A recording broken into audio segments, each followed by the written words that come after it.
L'année 2023 a été riche en activités au Conseil national de la transition. Mise en place le 5 février 2022, cette institution parlementaire a pu accomplir des exploits tout au long de cette année 2023. De l'adoption des accords et lois en passant par la formation de ces cadres aux actions humanitaires, en amorçant le processus d'élaboration de la prochaine constitution, l'organe législatif de cette transition ambitionne de laisser un héritage considérable au peuple de Guinée. Pour en savoir, suivez ce reportage signé Ibrahima Sori-Conté. Chargé de gérer les affaires législatives de la transition, le CNT a eu à mener une panoplie d'activités courant 2023.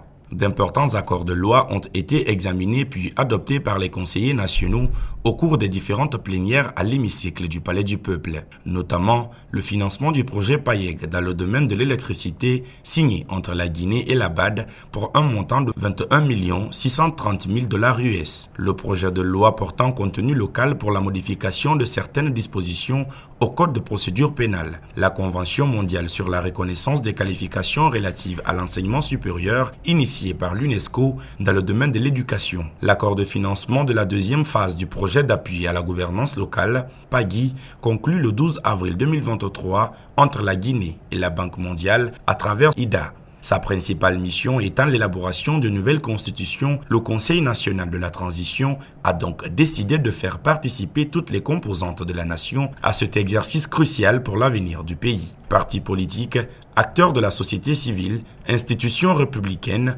ainsi que les membres du gouvernement, l'hémicycle a connu le passage de toutes ces corporations qui y venaient apporter leur pierre à l'édifice. Les conseillers nationaux de la transition ne se sont pas arrêtés là. Ils sont passés dans les différentes communes afin d'avoir une participation encore plus large de la population pour doter ce pays d'une constitution qui lui ressemble et rassemble ses citoyens, tout en déterminant la place de la femme. Cette année 2023, les responsables du CNT l'ont aussi consacré à la formation de leurs cadres. Plusieurs formations ont été initiées pour rehausser le niveau des parlementaires guinéens. L'on peut citer notamment l'atelier de renforcement des capacités des conseillers nationaux pour une maîtrise de la fonction législative et celle de l'amélioration de leurs connaissances en leadership en administration parlementaire. Plusieurs voyages ont été effectués par le président du CNT ainsi que quelques conseillers nationaux dans le but d'élargir la chaîne de connaissances avec des institutions parlementaires des autres pays. Dr Dansa Kourouman s'est rendu cette année en Gambie, Abidjan, Égypte, Londres et en Russie où le président de l'institution a pris part au sommet Russie-Afrique. Des voyages qui ont valu à Dansa Kourouman de nombreuses distinctions à travers le monde.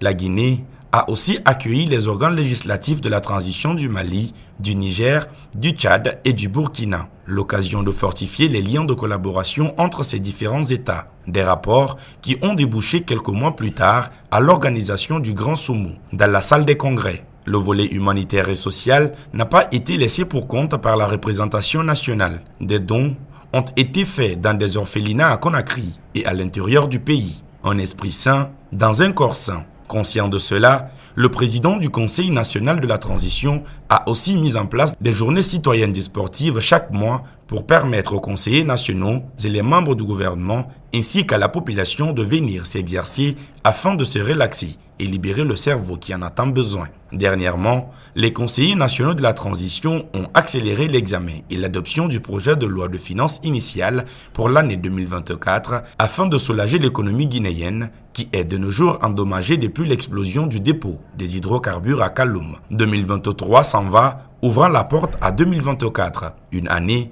qui pourrait certainement permettre aux Guinéens de voir leur nouvelle constitution, un des défis principaux du CNT.